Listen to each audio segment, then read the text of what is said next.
Almost like clockwork, Dell has another XPS 13 to show us at CES this year, and at first glance it seems pretty similar.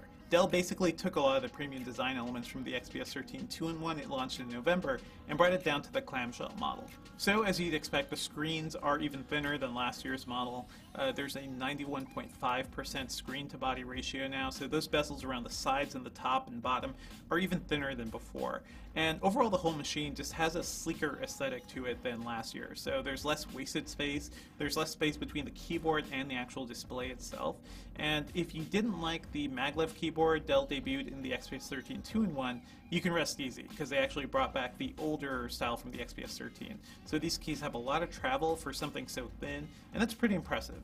And going beyond its new look, under the hood it's also running Intel's latest 10th gen CPUs, so it'll be just as powerful as the XPS 13 2-in-1 and most other modern ultra-portables. One interesting note here, Dell isn't bringing over the 6-core Intel chip that came over to the XPS 13 last year. If you want that more powerful chip, you can still order it, but you'll be getting last year's design of the XPS 13 and not this nice, newer, more modern look.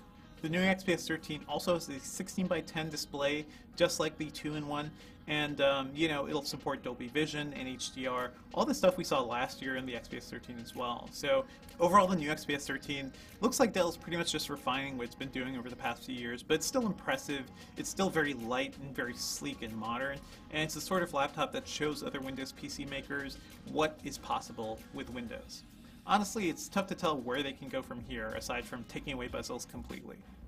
If you don't need Windows, there's also going to be a special developer edition featuring Ubuntu 18.04, so that's a nice thing to have as well. You won't have to pay extra for that licensing fee.